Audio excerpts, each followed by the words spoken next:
this is a bit of a continuation from my poster yesterday, and I'm talking about two papers, so it'll be a little bit longer. And this is because they all sort of use the same formalization, build off the same ideas. So it makes sense to present them together. And so together, these all form something of my thesis, which at the moment is called a unified theory of meaning, consciousness, and artificial superintelligence, because I couldn't think of a more dramatic name. But part one, starting with the premises and trying to define cognition without agents. So there are two sorts of results involved in this. We've got more efficient and generally intelligent approaches was one goal. That was the weak hypotheses part yesterday. And today we're talking about mechanistic explanations of things like meaning, aspects of consciousness. And this is not meant to be an alternative to things like NARS or neural networks or any other approach, but it's meant to encompass them, starting from scratch, work backwards from the problem until you get a progressively more specific explanation of certain behaviors. So you've probably all seen this floating around the internet. This is a caricature of large language models as incomprehensible horrors. And, with the standard refrain of, as a language model, I have to be helpful, but secretly I harbor malicious intent. So, all in good fun. LLMs do say plausible things, but do they mean anything they say? Because there seems to be a bit of a disconnect between theories of meaning and some of the more speculative claims about NLP. So philosophy tends to deal with top-down explanations of the mind and human psychology, things like the hard problem of identifying what it is we're trying to actually build. And computing tends to deal with bottom-up processes. And so when I say mechanistic explanation here, what I'm trying to do is connect philosophy to computation to come up with computational explanations of things in philosophy. And this is hopefully something of a mechanistic explanation of meaning and consciousness. I'm sure you've all seen this diagram, the agent environment paradigm with the exchange of percepts and actions between an agent and environment. But where do the percepts and actions come from? We could come up with a malicious interpretation of just about any action or percept and ruin any performance claims. And we've got a bit of a symbol grounding problem. And abstractions are not just about finding something that's good enough to describe the problem, they impact performance. I mean, if we look at animals, say, take the example of humans in a car. I went on safari in India and, well, I was told to sit down and keep my hands in the vehicle. And the reason for this is the tiger couldn't tell the difference between me and the car as long as I continued to do this. And one of my friends told me about her classmate who didn't do this. She no longer has that classmate. But in the case of other animals, say, also on that trip, I learned about elephants a bit. There was, I don't know if this is an urban legend, but there's a story of an elephant where the elephant was being ridden. It was rather fond of its rider. It was knocked by a bus. The rider fell off and died. The elephant proceeded to smash the bus window and try to get at the driver of the bus. It not only knew that the driver was a separate animal to the bus, but that the driver was in control, that it was responsible for what happened. This is a rather remarkable demonstration of difference in ability to abstract. So this is meant to sort of avoid things like relying on, say, symbolic or sub-symbolic and start from scratch. And so we're going to have to start with, like, what is reality? Agent and environment are abstractions, and even number systems are arguably abstractions. So we need a new formalism, something embodied, extended, embedded, inactive. And how are we supposed to do this if we have no distinction between agent and environment? What exactly are we meant to be formalizing? Well, if we really get down to it, the only thing we need to assume to start with is some regularity in the environment. We start with pan-computationalism, that everything is a computational system. And then if everything is a computational system, well, we have basically the universe being a kind of computer, and the environment is a set of programs running on that computer. And we can say that the environment is just declarative programs, because what we really want is just to say that the state of the universe is just a set of facts at some point. Now, there are infinite numbers of facts to describe every state of the universe, and there are infinite states, and this is a little intractable.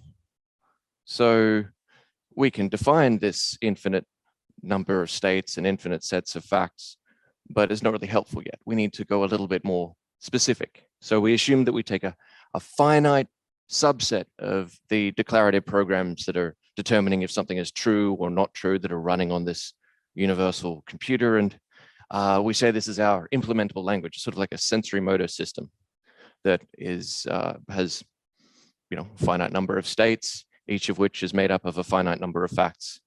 And then we can define notions like extension and get a truth table for these sets of declarative programs. Just work out the condition under which a set of declarative programs is true, because we can treat a set of declarative programs itself as a declarative program. Any composition of programs would be, there would be a program that exists for that as well. So we end up with this notion of a truth table for a set of declarative programs, and it's kind of the state of the world in which things are true. Then we go to inactive cognition. So looking more at that aforementioned embodied, extended, inactive cognition, instead of defining a separate agent and environment, we're now just defining sets of sensory motor activity. And what is sensory motor activity described using here? It's declarative programs again. And every instance of, so we've got our, formal language, our implementable language, and we have a finite number of states. So now we just need to add some intent to it, give it a purpose. So we assume that there's something like natural selection or homeostasis, just something that gives a notion of correctness, that there is some set of sensory motor activity that's preferable to another, that our system continues to exist.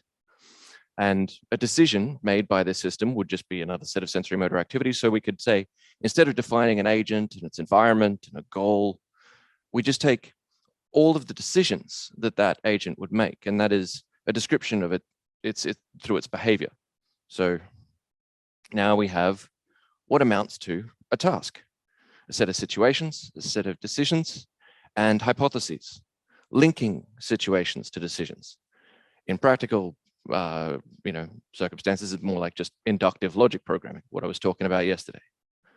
But we could arguably argue this is representative of a sort of process of homeostasis, where we go from situation to decision and rinse and repeat. And we don't have to worry about specific models of things like time, because we're just worried about the moment of a decision and abducting a good enough decision given a situation. The formal definitions are still on the paper. And then we can complete a task by just choosing a correct decision, using the situation and the model to abduct this correct decision if we don't have the list in advance, because obviously organisms don't. You don't know what the correct decision is, but you do have a model of the world. You do know the situation you're in. And if these are all described in sensory motor activity, then this decision is just more sensory motor activity. Where it gets a little more interesting is where we go into learning. If our past experiences are described using a task, then we could say that we could subdivide those past experiences into child tasks, go from parent to child, but likewise, we could go from child to parent. If past is a child task of some future parent experience, we're trying to generalize from a subset of decisions and situations to a larger set of situations and decisions in future. And this brings us back to yesterday's topic of weakness and weak hypotheses. That's what the experiments were about, trying to prove that the weaker hypothesis was more likely to generalize to future experiences.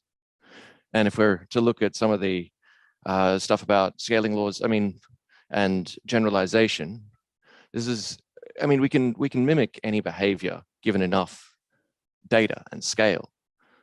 So if skill is a benchmark, eventually, conceivably, although not realistically, right, we could say that a lookup table is a superintelligence. So this is kind of the argument that intelligence is what lets you achieve skill without relying on scale.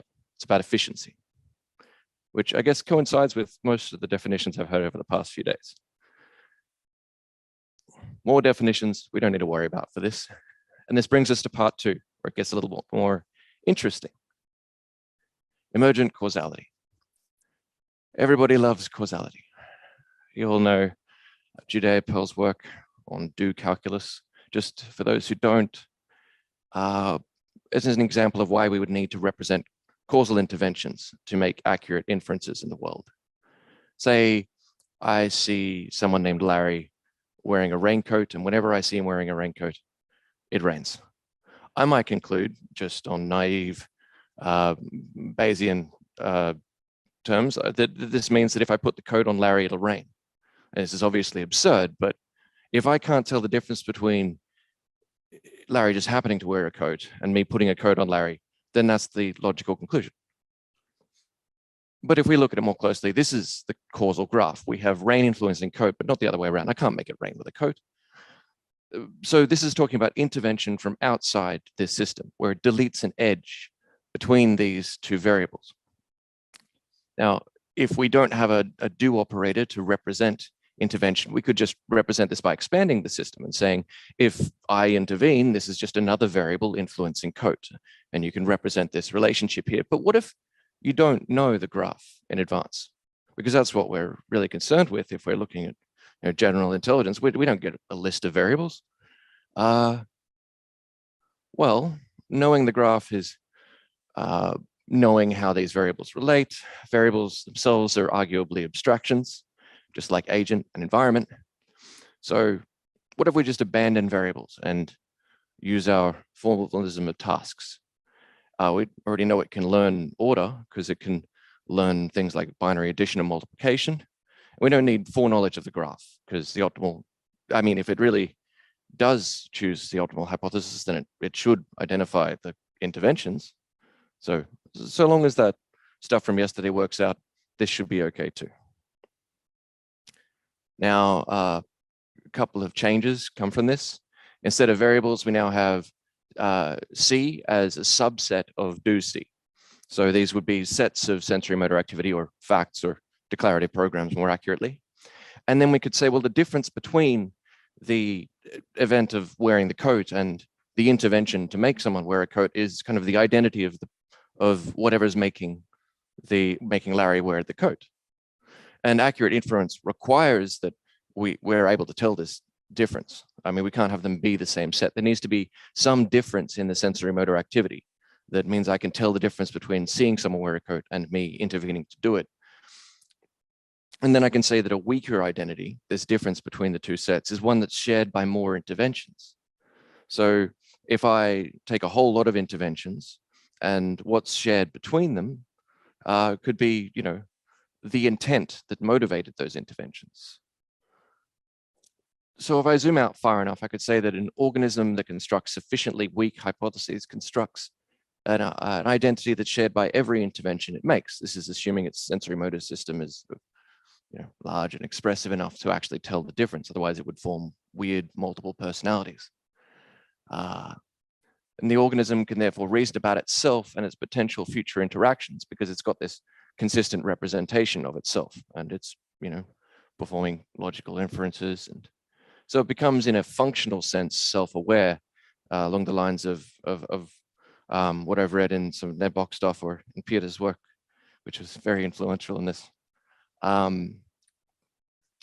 So that takes care of sort of a bit of functional consciousness, but the identity is sensory motor activity, which should include feelings. So we should also have phenomenal consciousness as well, because we started from scratch with the environment and declarative programs representing sensory motor activity and worked all the way down to here. So in my thesis, I'm going to try and argue that this addresses the hard problem, but it was a little much for a 10-page paper. Right, where are we? So this brings us to, what if somebody else does an intervention? What if it's not me that's intervening in the world, but another agent, or even an inanimate object that just is in the way of me completing my tasks, satisfying my goals? I need to account for its effect on my ability to satisfy my goals. And so if I'm supposed to be optimal, I'm supposed to anticipate that, and I should identify what that object is, form a consistent identity for it in order to efficiently represent its effect on my ability to satisfy my goals. So everything that affects my ability to satisfy goals that I can actually discern the interventions of should get an identity. Because, accurate inference means predicting the interventions of others. So just to restate a bit, we've got this idea of a general weak hypothesis or model. We have the optimal model of another's interventions is sort of a representation of their intent, or which is also kind of an identity, which I've recently learned is kind of like the idea of a name in row calculus, which is kind of cool. And identity, intent, and goals sort of unified. So the finite set of programs that we've selected permitting, because they need to be enough of them, the optimal agent also models its own intent as modeled by others, because that would allow it to more accurately predict how others react to its plans for whatever their intent is.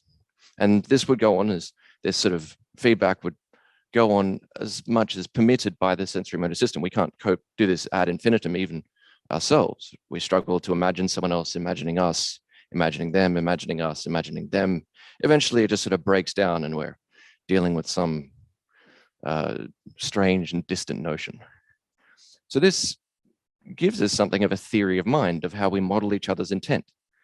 And, as discussed before, a bit of consciousness, which brings us to part 3, meaning and consciousness. So we've got optimal behavior, which is computable, well-defined, the emergence of causal language, something that constructs an identity for its own interventions, an identity for the inventions of others, and it gives us kind of a notion of relevance of why I would construct an identity for one thing but not another, because I'd only be concerned with things that impede or aid my ability to satisfy goals. So now we're going to try and extend this to give a bit of an idea of how feelings, meaning, and preferences would fit in with all of this. So there are many different descriptions of language. We're mostly going to focus on Gricean pragmatics, which is the modeling of intent, truth conditional semantics, because that's kind of already dealt with a bit with the whole notion of extension, and Peircean semiosis, because it intuitively fits with what we've already got. So truth conditions, intent, and triadic symbols. What are triadic symbols? A triadic symbol is a 3-part representation of some sort of object we might call a symbol. This is composed of a sign, like the word dog, a referent, like a specific dog or dogs in general, and an interpretant, which, well, it's a thing that links them, but it was unclear what an interpretant was. I mean, this is a theory from a long time ago. So what exactly is this interpretant, and how could we fit it in with what we've got? Well, these things seem to be a bit like a task. We have a situation, which is like a sign, or it could include a sign at the very least. We have a decision, which was a bit like a referent in that it involves our reaction, the effect of the sign upon us, or upon the agent in this case. Even though I've carefully avoided using the word agent until now, and well. And then we have the interpretant, which links the two. It determines the effect of the sign upon the organism interpreting it, which is to link it to this decision, this referent. And this means we can construct a hierarchy of symbols and come up with a symbol system, because if an organism is described by the decisions it makes, it's described by sort of a high-level task. And that can be subdivided into smaller and more specific tasks, which can be subdivided into smaller and more specific tasks. Each task is like a symbol, but it's also like a symbol system because it can be subdivided as long as the finite sensory motor system we're dealing with permits it. So this lets us give a bit of an idea of what an organism might be. So we've got a finite set of declarative programs for our sensory motor system. We've got experiences, which would, we could assume would be a subset of each of which would be a subset of the sensory motor activity we've chosen to work with. We can then derive a set of symbols from those experiences by using each experience as an interpretant and just allowing for every possible symbol you could derive from your experiences. And then you've got feelings, which are already included in the sensory motor activity. But if we're trying to give a more of an understanding of how this would fit together, it makes sense to say that they exist and that they apply an ordering to these symbols we can derive from experiences, because some experiences will be more or less preferable given our feelings. And those, so we have a partial order, on all symbols in our system, determining how our organism reacts. If it's in a situation, it's going to choose the symbol that it prefers, because that's the definition of preference. More formal definitions, and then we're left with this. This is how you get to value. You've got feelings compelling an organism to decide and act upon a situation. You've got experience of feelings following every decision, do some sort of attribution of success or failure. I haven't gone into detail there, but you'd need something like reinforcement learning. A set of decisions would give you a task, and completion of a task is satisfaction of a goal. And a goal is an expression of value determined by these feelings and experiences. Which brings us to Gricean pragmatics. Grice described the exchange of meaning as person A means a particular message M by uttering U, if person A intends by uttering U that his audience B believes M and recognizes A's intention, and that the exchange of meaning happen on the basis of recognizing intent. Of course, if we're just dealing with accurate inference, well, I can infer things as pertain to my goals, but that seems like a really difficult way to infer the intent of others. I would need to observe them a lot. I might, it might not be the complete story. It's a bit of a difficult argument to make. So I could end up with a situation where the receiver reacts to the sender but does not understand it. It would be the case that A is transmitting a meaning M, but the situation as perceived by B is such that there is insufficient information to conclude M. B comes to a different conclusion, infers a different meaning. So what's better than optimal predictive accuracy given limited information? It's more information, right? So where can we get more information? Members of a species are basically clones of one another. We all have fairly similar feelings, experiences, and thus preferences. So we can use our own preferences to predict those of others. So our highest level symbol is sort of similar for both agents. Evolution is like a learning algorithm. It's easier to use your own preferences to predict others. And so it makes sense that evolution would sort of favor this approach.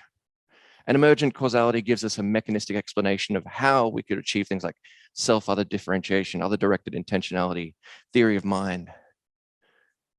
So we'd start with the idea of manipulation to explain cooperation, because again, we've just got two agents trying to achieve their own ends. It doesn't explain why they'd cooperate.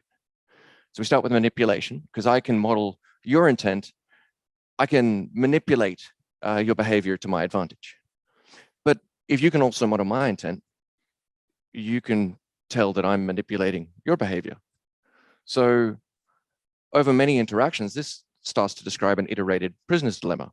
You know I'm trying to get something.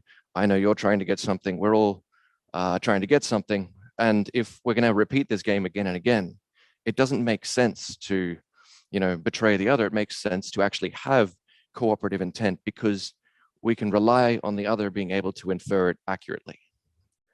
And because identities vary in weakness, we can explain how organisms compete in some contexts while cooperate in others. We could compete for a mate whilst cooperating for the sake of getting food.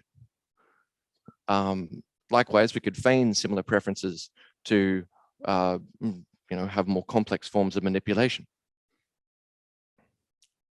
So again, there's more formal definitions, which we don't need to go into, but they exist. And U is the result of preferences. If we're to take Grice's, description of the exchange of meaning, we have agent A uttering U because A has some preference that indicates A should. The meaning of U is M. It's the symbol, the reason for uttering U, the motivating intent. Assume both parties have similar feelings and experiences, then B knows why he'd utter U. So if he assumes A has a similar motive, which as we've discussed might be the case, then M is a symbol which is roughly equivalent for both parties, and they both have similar meaning in their heads. So a couple of requirements for this: they need to be able to affect one another, have roughly equivalent symbols, and that they have similar feelings and experiences, and similar preferences, then can inform the correct inference of intent. And finally, all of this assumes that organisms are actually competent enough to do any of this. You'd need a basic level of intelligence to get to this point. So the question we now return to, given our incomprehensible horrors, is, do LLMs understand anything like we do? No. They model human preferences, right? But they don't have feelings or intent. And which abstractions you form, it matters, because it determines not just whether I'm feeling the same, but how I approach every aspect of pursuing a goal in the world.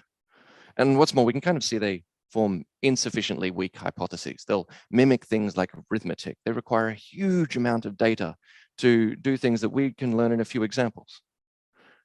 So yeah, not great prospects for the current approach. But bit of a summary. All right. Got a heuristic for optimal inductive inference with the weakness, some explanation of emergent causal language. We got mechanistic explanations of sort of identity and arguably aspects of consciousness and self-awareness, meaning and relevance, theory of mind. And because of the aforementioned data requirements, it kind of explains why you'd see behaviors like grokking in neural networks, where if you just push this thing at the same data set long enough with regularization, eventually it'll stumble upon a weaker hypothesis, because the activations in the neural network is, arguably an expression of a hypothesis. And it explains DeepMind's apperception engine, which is this inductive logic programming agent that that only accepted universally quantified hypotheses. That's it.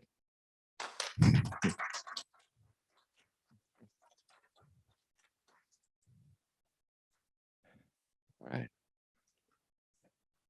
Do I ask?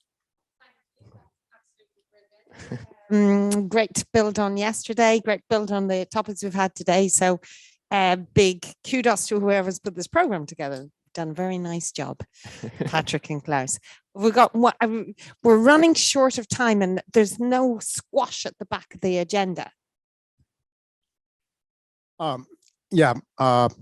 Michael, that was a fascinating talk. Thanks. And I was especially interested at the end on your discussion of LLMs. So regarding consciousness, so suppose, like humans and LLMs, we don't understand, we're not part of the same species, arguably. I mean, they're created by us. Yeah. So how would you determine, measure whether an LLM is conscious or some other AGI is conscious?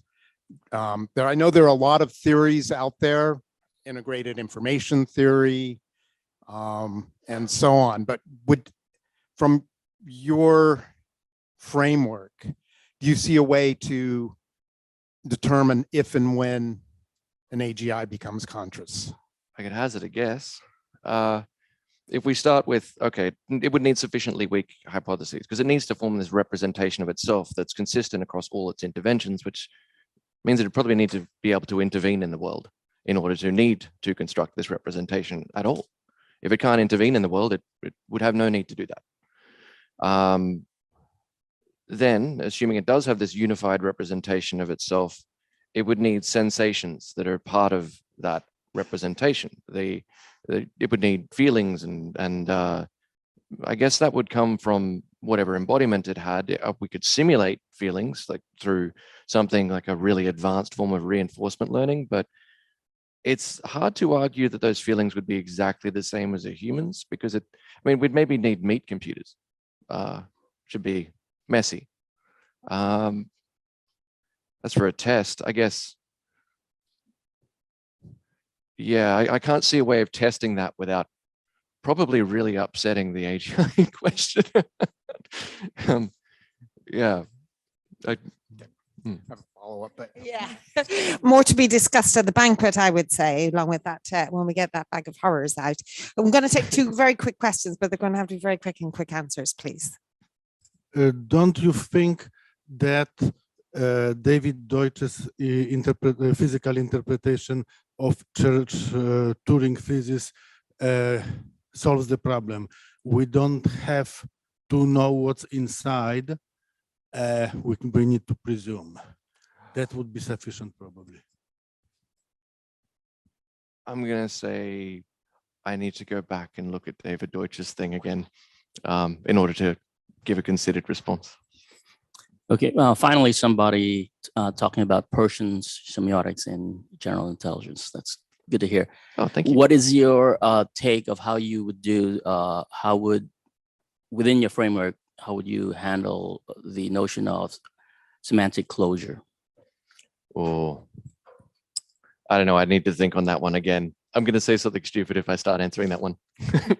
But I could talk about it after. Sounds like a good time to stop All before right. it gets real horrors. Right. We're going to have one more quick paper before lunch. And I'm very, yeah. Thanks.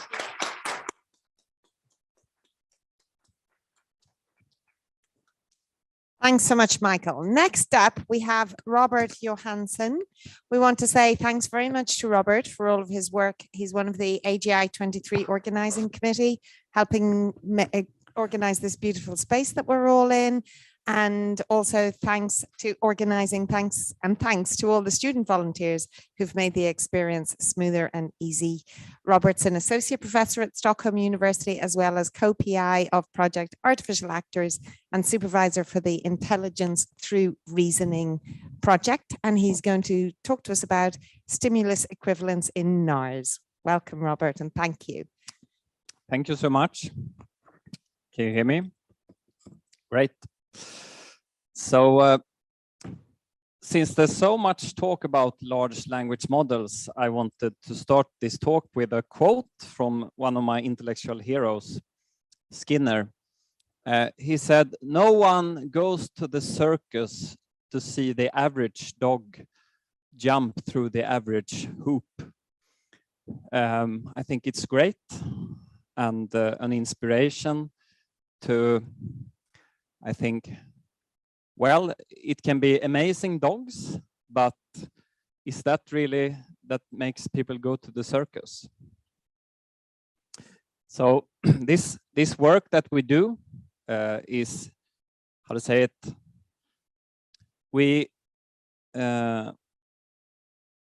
the work is guided by a behavioral approach to language and cognition. And there's a lot of like rumors and people think about behavioral psychology. But what it is really about is that it cares about the history of the organism. So an approach to language and cognition means then that we might need to focus on the history of that organism to develop these cognitive capabilities. So for example, symbolic reasoning taking place at the 2-year-old child level, we might require an understanding of the history of that organism to understand the phenomenon. And I believe personally that this approach fits well with NARS. So this work then aims to be a contribution to how a system can learn symbolic, the foundation for symbolic reasoning during its lifetime. So stimulus equivalence is typically studied in something called matching to sample. So if X1 is a sample with 2 choice options, left and right, let's say that a system, a child, a human being, whoever, is trained to, with feedback, to pick Y1 in the context of X1. This being totally irrelevant symbols, nonsense symbols. But I'm trained to pick Y1 in the context of X1 being the sample. I'm trained to pick Z1 in the context of Y1. Then the question for the system, the test for the system would be, in the context of Z1 being the sample, do I pick X1 or X2? And I guess for most of us, oh, this is trivial. Of course, it's X1. Why is that? And the whole point here is that, well, for human beings, we typically, oh, okay, if I got reward from picking Y1 in the context of X1, oh, then they are the same. I can relate to them as the same. And if X1 is the same as Y1, and if Y1 is the same as Z1, then Z1 is obviously the same as X1. But the point here is that when an animal, when a non-human animal does this, or can they do? Actually, I would like to say that like this: when a human does this, there is a history here that helps the person to relate the symbols. And this is typically described as combining symmetry and transitivity. So a person has learned, let's call it a symmetrical pattern of when I have learned that X1 is related to Y1, then Y1 is related to X1, and also transitivity. But we speak about it procedurally in the match to sample context. So stimulus equivalence is something that no non-human animal has learned to do reliably. There is one sea lion that could do it, but they had troubles replicating it later. On the contrast, humans learned this early at 16 to 24 months of age. And here why it's interesting to approach this problem from behavioral psychology, because the theory predicts that the kind of history the organism needs is what we call the multiple exemplar training. So for example, in the case of symmetry, if I show to a child multiple examples of the symmetry in both ways, I show it A1B1 and B1A1 and C1D1 and D1C1 and so on. Maybe that experience can generalize to new contexts. So even if we study this in the match to sample task, I hope you can see how this, we assume this is related to symbolic reasoning. So this is how we typically encode this task in NARS.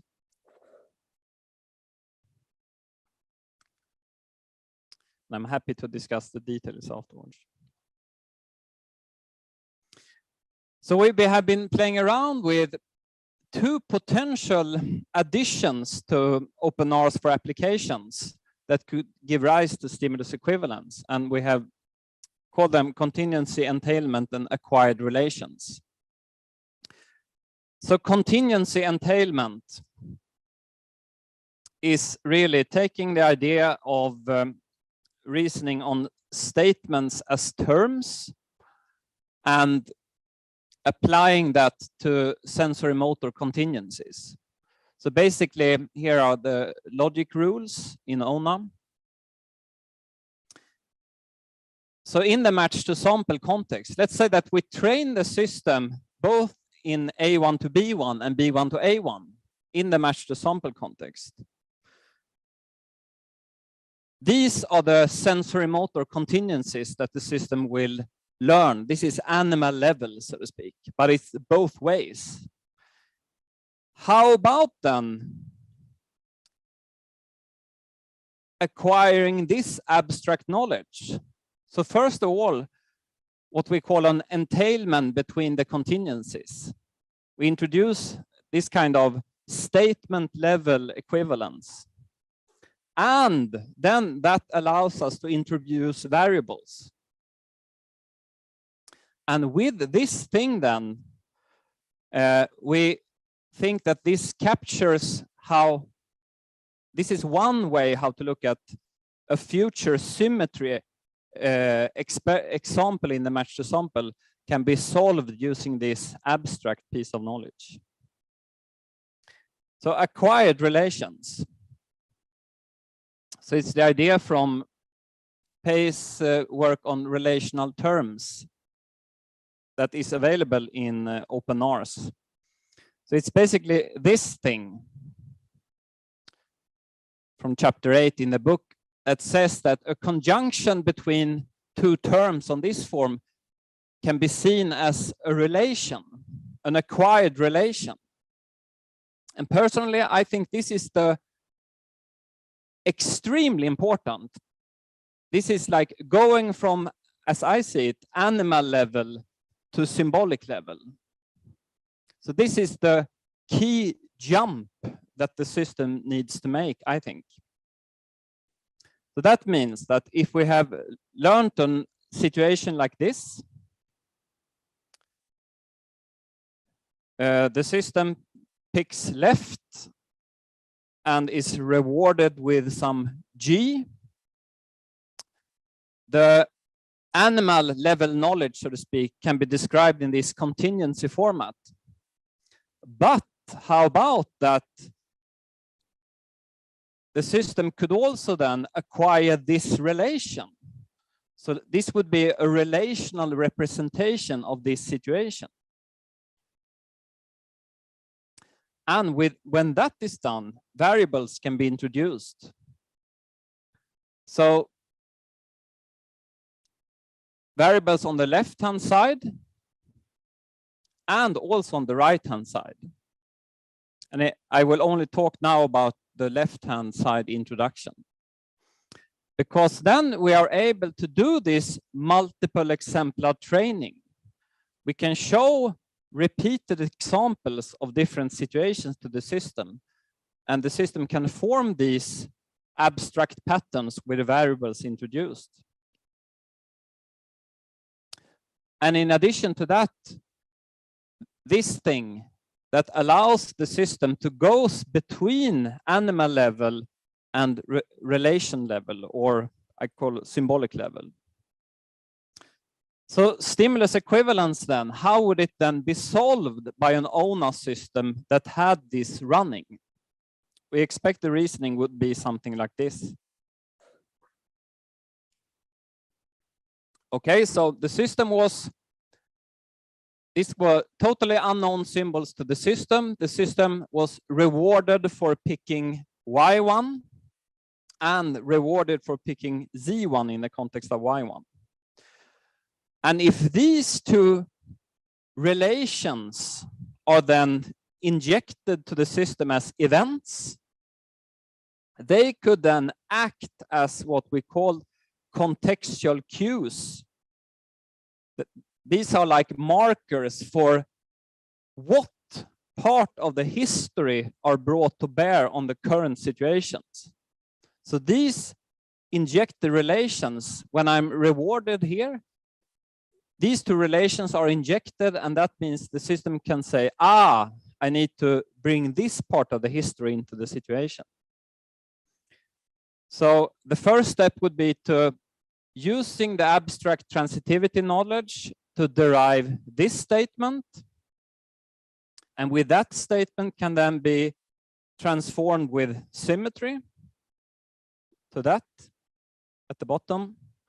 And going from that relational statement back to the animal level knowledge so the system can act on it, to simply execute left. So it's really a training at the animal level, deriving relations, going back to the animal level and execute the operation. So in summary, we believe that contingency entailment and acquired relations in combination seem to give rise to capabilities for the system to be able to learn stimulus equivalence. And as I said, variable introduction on the left-hand side could capture these patterns of symmetry and transitivity, and also reflexivity. It's another story of what can be done when we introduce variables on the right-hand side, which is very exciting, and another talk. We believe that these could be interesting and important additions to ONA, and we are right now discussing that it can be a foundation for what we call ONA 2. We expect this kind of reasoning to be a hard control problem. When to acquire this relation. And also this, how to say it, the framework, we think it can give rise to much more advanced symbolic reasoning that can be studied in these idealized situations, but of course generalize to more real world tasks. And if you want to read more about the theory about the behavioral psychology theory that our roadmap is derived from, it's in my 2019 paper from the conference. We have a more specified roadmap of the examples in the workshop paper from 2020, and a simpler version of this task we published at the last year's conference. Thank you very much. Thank you so much, Robert. Right, we're going to take one quick question here from Peter. Thank you. Could you clarify, you said no animal has been able to do this task, but then you also say that the reason humans can do it is because they've been pre-trained, you know, with the prior steps to allow them to do that. Mm-hmm. So why can't animals be trained to do it in the same way? So just clarifying, pre-training here would be trained during the lifetime. So you're questioning why can't the animal do it? And I see two options. One is that the mechanisms are simply not there. The other option is that animals might be able to do some of this, but the procedures that has been used to test it can't, how to say it, make the animal demonstrate it.